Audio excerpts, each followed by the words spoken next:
Hello students, you are most welcome in DAV Public School online class.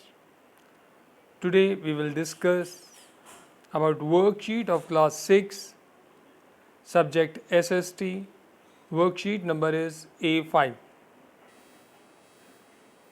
First of all, in part 1 we will discuss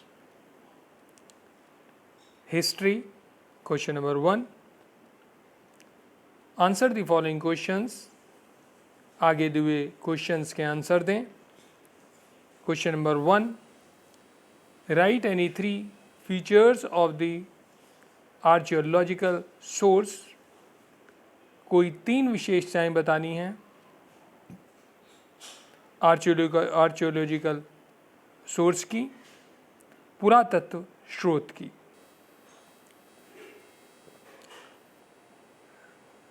ए,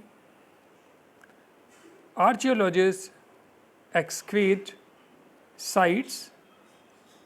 जो archaeologist हैं वो खुदाई करते हैं sites की, objects की जो कि ज़मीन के अंदर दबे हुए होते हैं. B number, they also study the remains of buildings. वो स्टडी करते हैं उन बचे हुए बिल्डिंग्स की जो ब्रिक्स से बनी होती हैं, स्टोन्स की, स्कल्पचर्स, मूर्तियों की, एंड पेंटिंग्स और पेंटिंग्स की. दे स्क्वेट टू फाइंड. वो खुदाई करते हैं ढूंढने के लिए टूल्स को, एनिमल बोन्स को जो जानवरों की हड्डियां होती हैं, वेपन्स हथियारों को, चेयर्ड ग्रेन्स जले हुए अन्नों को, या जो अन्न किसी भी कारण से खराब हो जाते हैं, क्योंकि जो अन्न खराब हो गए हैं वो ही केवल हमें खुदाई में प्राप्त हो सकते हैं. जो अन्न ठीक हैं वो तो ज़मीन के संपर्क में आकर पौधे बन जाते हैं, तो उनका ग्रेन्स के रूप में प्राप्त होना संभव नहीं है. तो जिन ग्रेन्स में कुछ कमी आ जाती है, जल जाते हैं, खराब हो जाते हैं, वो ही केवल खुदाई में प्राप्त होते हैं. क्वेश्चन नंबर 2,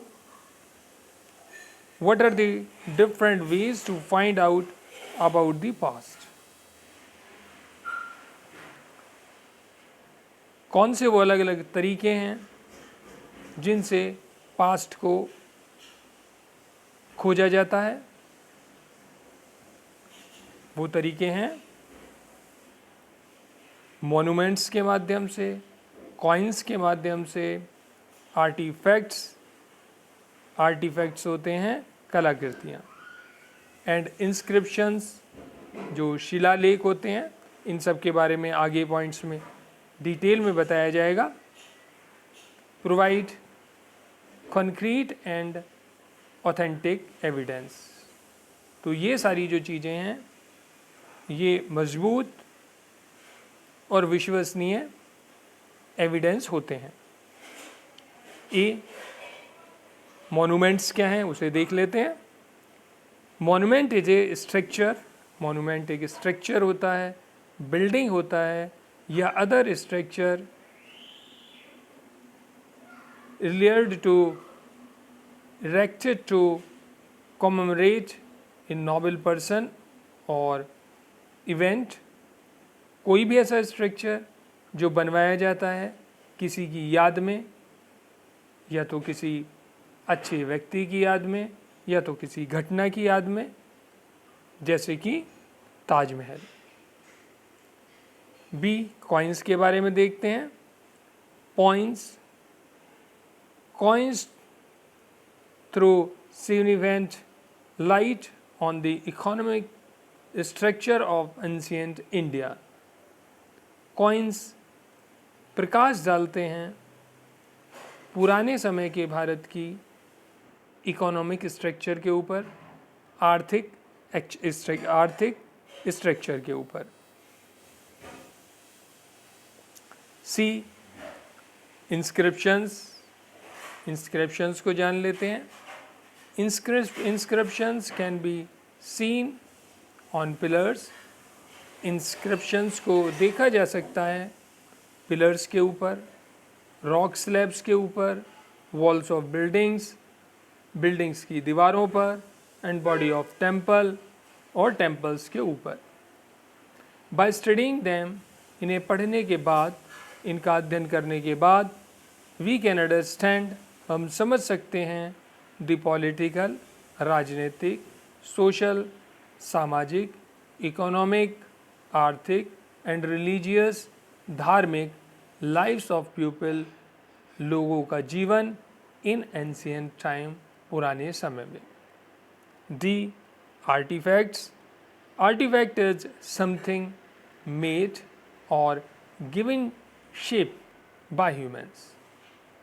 आर्टिफैक्ट्स वो है जो बनाया जाता है, शेप दिया जाता है इंसानों के द्वारा, सच एज टुक और ए वर्क ऑफ आर्ट, जो कि देखने में कुछ ऐसा काम लगे जो कि कला है।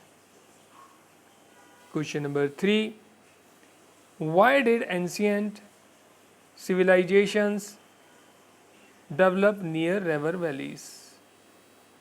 ये एंशियंट सिविलाइजेशन जो है नदियों के पास क्यों डेवलप हुए?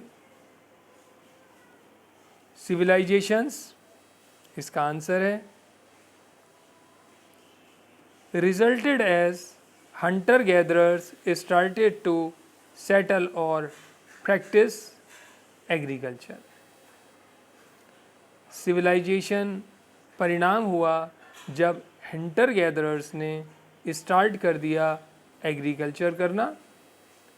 To settle in a certain place, किसी निश्चित जगह पर सेटल होने के लिए you need to have evidence of food, आपको आवश्यकता होती है खूब सारे भोजन की, and other necessities for survival, और दूसरी ज़रूरी चीज़ों की सर्वाइव करने के लिए। फॉर एग्रीकल्चर, एग्रीकल्चर के लिए you need fertile and arable land, आपको ज़रूरत होती है उपजाऊ और कृषि योग्य ज़मीन की। The geography near the river bank was both fertile and rich with flora. जो जोग्राफी थी, जो ज़मीन थी रिवर के किनारे की, वहाँ पर दोनों चीज़ें थी, एक तो वो उपजाऊ थी और खूब रिच थी फ्लोरा यानी कि वनस्पतियों से, due to which most of the early civilizations developed near the river valley. इसी कारण से ज़्यादातर सिविलाइजेशन, सभ्यताएं डेवलप हुई नदी वैलीज़ के किनारे। इन इंडिया, भारत में, people lived along the bank of river Narmada, लोग रहते थे रिवर नर्मदा के किनारे फॉर सेवरल 100,000 ईयर्स, कई सारे सैकड़ों और हजारों सालों से।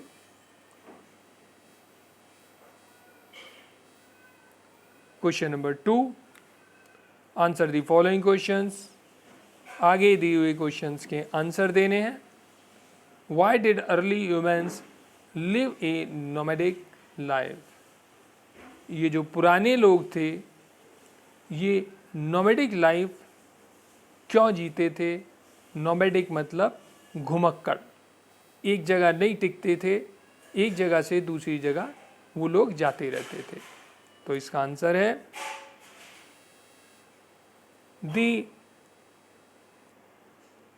they lived a nomadic life due to the following reasons. वो नोमैडिक लाइफ जीते थे आगे दिए हुए रीजंस से।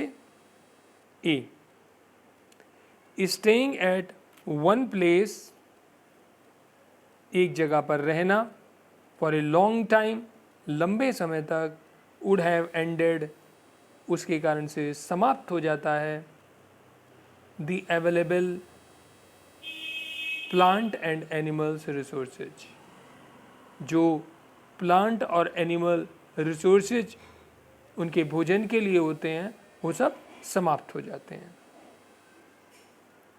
दूसरा कारण था B,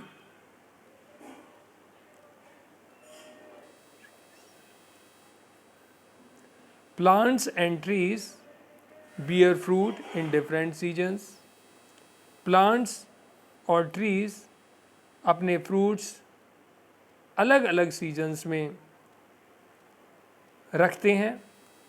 Hence people may have moved, तो लोग move कर जाते होंगे from season to season, एक season से दूसरे season में, the hope of getting different kind of foods, इस उम्मीद के साथ कि उन्हें अलग अलग प्रकार के फूड्स अवेलेबल हो जाएंगे, मिल जाएंगे। तीसरा रीजन है C, people may have travelled,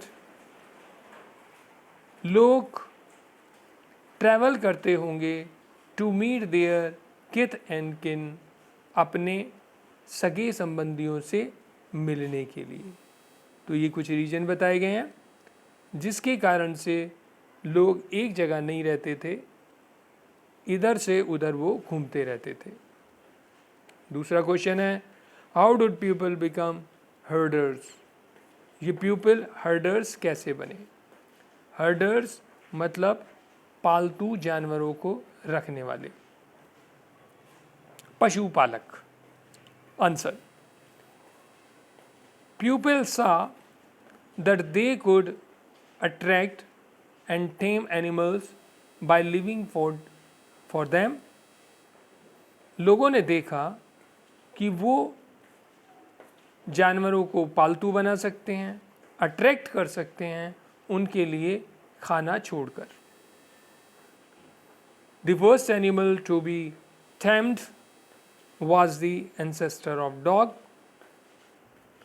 पहला जानवर जिसे पालतू बनाया गया था वो था जो आज का डॉग है, इसके पूर्वज। They started rearing, उन्होंने पालना शुरू कर दिया शीप को, गोट को, कैटल एक्सेट्रा, गाय भैंस वगैरह जो पशु हैं इन सब को etcetera. People often protected these animals from attacks by other wild animals. इसके अलावा लोग इन एनिमल्स को दूसरे जंगली जानवरों के अटैक से भी बचाते थे। This is how the people become herders. तो इस सब के कारण से लोग पशुपालक बन गए, हर्डर्स बन गए। Question number 3, which animals were considered relatively gentle, कौन से एनिमल्स को कंसीडर किया जाता था दूसरों के मुकाबले शांत। आंसर है शीप, भेड़, गोट, बकरी, कैटल, गाय भैंस वगैरह, एंड पिग और सुअर वर कंसिडर्ड रिलेटिवली जेंटल। तो ये सब पशु दूसरों के मुकाबले में ज़्यादा शांत माने जाते थे। What type of houses did people live in Burj home, Burj home में लोग किस टाइप के घरों में रहते थे। आंसर है पिट हाउसेस वर बुल्ट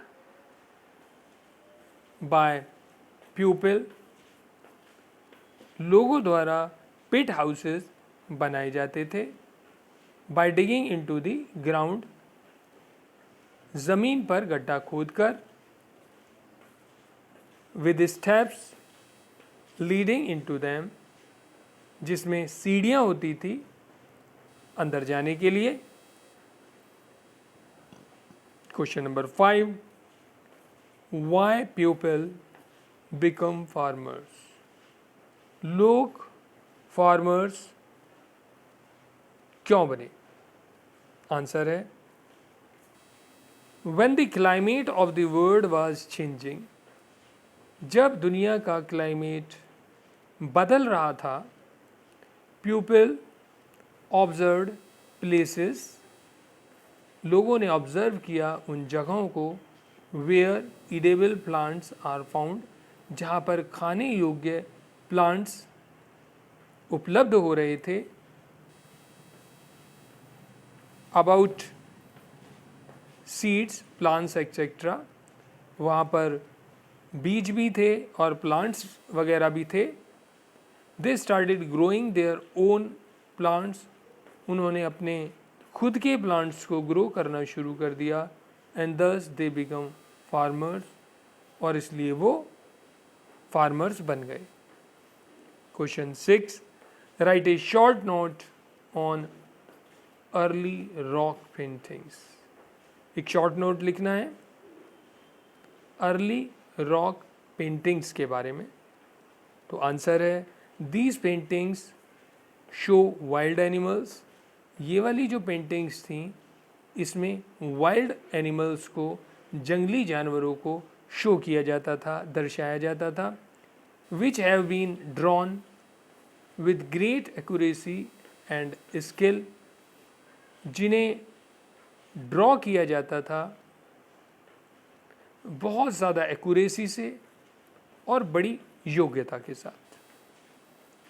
तो ये हिस्ट्री का पार्ट हमारा हो गया है। आज के लिए इतना ही। Thank you very much.